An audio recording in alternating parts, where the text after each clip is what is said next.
E aí, Rasta! Esse é o canal Barrudo, seja bem-vindo. Eu sou Veloso, vou falar do pós-jogo aqui. Bahia 0, Jacobinense 1. Jacobinense 1, Bahia 0. Primeiro encontro entre essas equipes e o Bahia tomou ferro. Vai trazer lá de Feira de Santana um coco na sacola no estádio Arena Cajueiro, que foi de portões fechados. O Jacobinense está jogando lá e o Bahia não conseguiu apresentar um bom futebol e sai com uma derrota, a primeira no estadual, mas a segunda seguida, já que o Bahia havia perdido no final de semana também pela Copa do Nordeste contra a equipe do Sampaio Corrêa, também um jogo fora de casa, onde o Bahia não foi bem, acabou sendo surpreendido pela equipe do Sampaio Corrêa e vem para a Bahia jogar fora de casa na quarta rodada do Campeonato Baiano contra uma equipe muito inferior ao Sampaio Corrêa e consegue fazer mais uma péssima apresentação, 2 jogos onde o Bahia não marca sequer um gol e sai derrotado e com muita justiça, porque quem não faz, toma. A equipe do Jacobinense jogou no erro do Bahia, no contra-ataque do Bahia e foi agraciado com um pênalti muito mal marcado, um pênalti que só marcam contra o Bahia. Um pênalti que só marcam contra o Bahia. Bahia pode virar o universo, o Bahia vai sempre ter erros de arbitragem a seu favor. Segunda derrota com erros, mais uma vez, de arbitragem. Na última derrota, erro do Bahia, erro do goleiro, erro de tudo quanto foi gente ali no ataque que não consegue chutar para o gol. E mais uma vez o Bahia não consegue chutar para o gol, 17 chutes e nenhum na direção do gol. A gente pode até considerar que aquele chute do Biel que o goleiro defendeu poderia ter ido na direção do gol, mas poderia também não ter ido. Então, o Bahia não consegue jogar futebol mais uma vez com o pessoal da frente. Goulart não jogou, não entrou nessa partida dessa vez.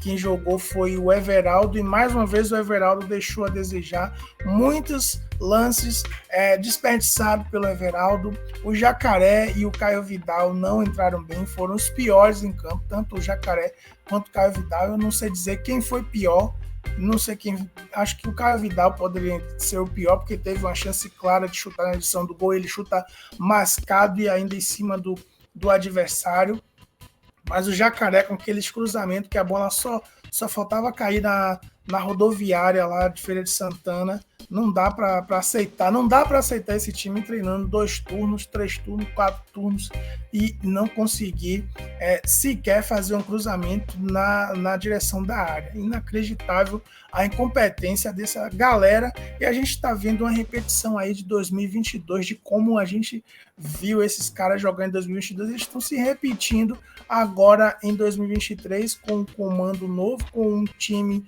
completamente onde a torcida espera muito mais, porém em campo tem deixado a desejar e vai agora para o Bavi no final de semana sem muita moral, né? Sem muita moral, a gente acabou fazendo com que o vice de Canabrava tivesse mais confiança agora no jogo de domingo, o primeiro clássico do ano, onde o time do vice de Canabrava sequer tem um triunfo no Baianão e pode de repente aí acreditar no primeiro triunfo aonde em cima do Bahia. E se isso acontecer, será a terceira derrota e aí vão ter muita gente que vai ser xingada nesse time aí. Eu acho que a derrota não é culpa do Renato Paiva. O Renato Paiva já mostrou que tem competência e está fazendo uma espécie de experimento aí desse time para saber quem é que presta e quem é que não presta. Até utilizando aqui uma frase de meu amigo Thiago Rico, ele falou que o ponto positivo desse jogo é que conseguimos identificar muita gente ruim, que ainda tem muita gente ruim nesse time. Dá para ver claramente essas pessoas ruins e eu concordo muito com ele. Um abraço para meu querido Thiago Rico. E o Renato Paiva precisa ser ágil, né? Acabou de identificar esses caras que não vão evoluir, precisa passar para a direção do time e dizer, esse aqui não presta, esse aqui não presta, esse aqui não presta, esse aqui não presta, e trazer novos nomes e trazer nomes que possam prestar, porque nesse momento dinheiro não é um problema. Dinheiro, por mais que a gente saiba que não dá para ficar fazendo esse troca-troca lá ao bel prazer, mas não dá para a gente cometer os erros passados de ficar aturando por muito tempo uns cabeça ocas. E olha que a gente nem utilizou o Lucas Araújo, que eu ia falar, o Lucas Orelha Seca, que estaria também dentro do mesmo contexto, mas não utilizamos e poderia ter sido pior, já que se cogitava ter um time misto, que acabou até acontecendo, né? O time não foi o time que a gente costuma ver. Vou botar aqui o time que o Renato Paiva usou para essa partida. Eu sou completamente contra ter utilizado esses jogadores. Eu acho que deveria entrar com o time em força máxima. Até no segundo tempo veio o time com força máxima, mas acabou não produzindo o suficiente. Ele trocou a dupla de zaga, né? Veio com o Marcos Vitor e o David Duarte. Acabou utilizando o Cicinho aí, o Borel, que já vinha de muitas partidas, ele utilizou o Cicinho muito fora de forma, não acertou nada, não acertou quase nada, ainda matou uma grande triangulação que o Bahia fez ali no primeiro tempo e ficou só dependendo de um cruzamento bem feito por ele, bem executado por ele, e acabou errando, quase caiu de cara no chão com esse cruzamento. Enfim, foi uma péssima atuação do Cicinho e se espera que ele seja o cara que vai ali brigar pela titularidade desse time, né? Não dá pra gente novamente trazer um cara para ser lateral direito e acabar o André sendo lateral direito, né? Que aí é repetir 2022 novamente. O Rian pela lateral esquerda é completamente o contrário. O Rian foi muito bem, garoto da base que está se firmando nesse time. Para mim foi o melhor em campo. Eu não sei se foi o Diego Rosa ou o Rian que foi o melhor. Os dois ali eu acho que estavam no mesmo nível. Eu acho que os dois foram os melhores em campo. Se a gente tivesse que escolher um, eu escolho o Rian. E o Chaves entrou no segundo tempo. O Juané Chaves entrou no segundo tempo e infelizmente o lance do erro da arbitragem foi em cima dele, um pênalti que só é marcado contra o Bahia. A bola bateu nas costas dele primeiro, depois no braço, e foi marcado o pênalti, eu acho que mais por pressão dos jogadores do Jacobinense, e o bandeirinha acabou caindo na pilha, sinalizou pênalti, o juiz foi na dele e o Bahia tomou um coco bem marcado pelo jogador camisa 9. Se o 9 da gente não faz gol, o 9 dos adversários fazem. E o Bahia, não sei se foi o Keké, se foi o nome do cara, foi Keké.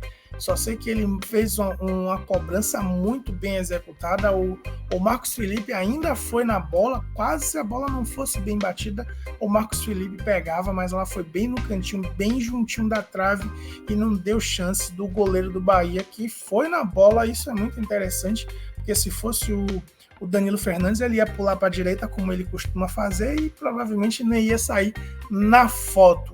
O fato é que lá na frente, o Everaldo deixou muito a desejar. Mais uma vez, se cobrava muito no início da partida de que ele pudesse fazer o seu primeiro gol com a camisa do Bahia. Ele veio para com essa finalidade. Muito se questionou até por que não trouxe o Gilberto, já que tem afinidade com o clube e tal, porque optou pelo Everaldo, que tem praticamente semelhanças, mas eu sinceramente não concordo. Eu acho que o Everaldo foi uma opção boa, porém dentro de campo até então, na quinta partida do Bahia na temporada, ele não jogou todas, é claro, a gente ainda não viu o futebol do Everaldo. O Bahia, não só com o Everaldo, mas com o Caio Vidal e o Jacaré, e com o Everton também, que entrou no segundo tempo, se falava muito de por que não utilizar o Everton, porque o Caio Vidal estava muito ruim. Foi o pior em campo para mim. Caio Vidal e Jacaré foram os piores em campo, estava muito ruim. Por que não ter utilizado o Everton? Entrou o Everton e acabou também perdendo um gol de cara, uma boa chance que ele poderia ter chutado na direção do gol, e mais uma vez chutou para fora. 17 chutes e nenhum na direção do gol. É um absurdo, precisa resolver, porque não dá para aceitar tantos erros no mesmo jogo, e até 2 jogos seguidos cometendo o mesmo jogo. Até os jogos que o Bahia já venceu a partida, a gente já via também esse excesso de gols perdidos, e isso está acabou fazendo com que o Bahia não vencesse no último jogo, nem sequer empatasse no último no jogo da Copa do Nordeste, e agora também no Campeonato Baiano perdeu 100% de aproveitamento, poderia ter alcançado aí a primeira colocação na tabela de classificação, já que o Itabuna também perdeu sua partida para o Juazeirense, um jogaço entre Itabuna e Juazeirense, onde o Juazeirense abriu o placar, o Itabuna empatou, o Juazeirense ampliou. Foi um belo jogo, onde a gente viu o Itabuna perder e tinha uma chance de só com um empatezinho alcançar ali a primeira colocação, mas isso não aconteceu contra um time que a gente nunca sequer jogou. O jogador da Jacobinense no final da partida falou que nem esperava esse triunfo, nem esperava vencer esse jogo. Era um jogo que eles já entraram sabendo que ia perder e de repente sai com um triunfo. Imagine como está a cidade jacobina agora com esse triunfo do Jacobinense pela primeira vez na história que eles jogam com o Bahia que não é nem aquele Bahia de 2022, é esse Bahia bilionário aí, CFG aí administrando, investidor rico, cheio de nomes badalados, o torcedor aí sonhando à toa, mas parece que 2022 voltou.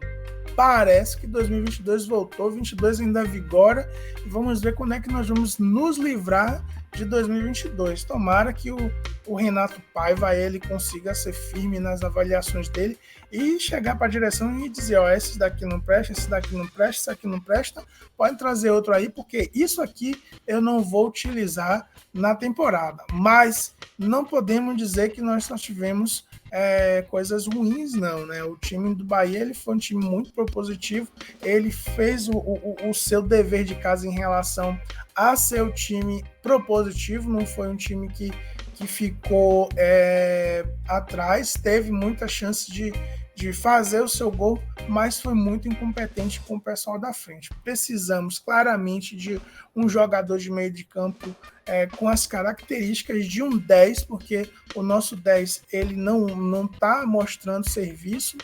O Mugni também não foi bem nessa partida, e o Diego Rosa foi uma grata surpresa não, todo mundo esperava o potencial dele, todo mundo já conhece, mas foi um volante muito atuante, muito bem, e vai fazer aí uma briga boa com o Rezende. Eu acho que são características diferentes, mas claramente são técnicas diferentes, claramente tem qualidades muito superiores e pode ajudar muito esse time do Bahia. A gente precisa claramente de um camisa 10 e sinceramente, se o Everaldo continuar nessa escassez de boas atuações, nós precisamos também de um 9. Já precisamos de um 9 para fazer sombra a esses caras, mas talvez com essa irregularidade aí do nosso camisa 9, talvez precisamos aí trazer até mais de um, quem sabe, porque o Goulart não vai aguentar a temporada inteira,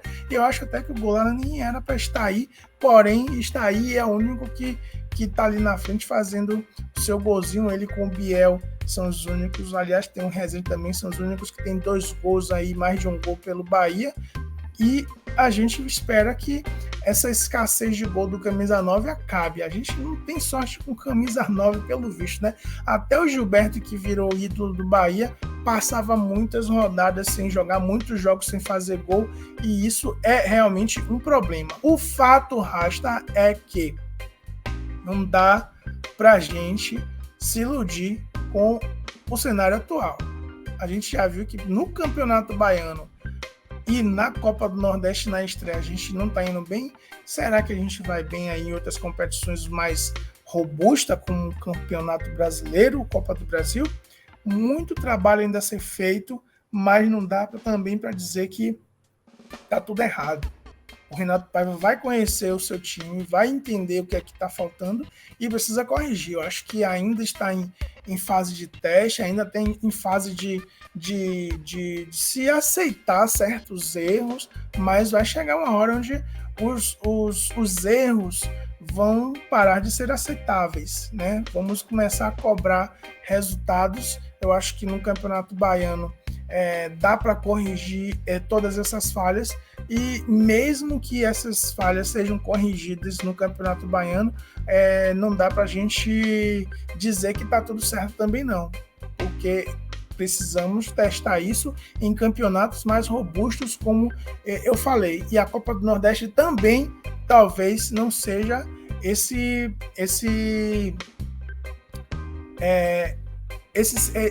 escopo que não vai nos dar a certeza que o time esteja adequado para uma competição mais robusta. Eu acho que o Bahia talvez tenha a necessidade de fazer amistosos com times mais robustos mesmo, amistosos com times de Série A.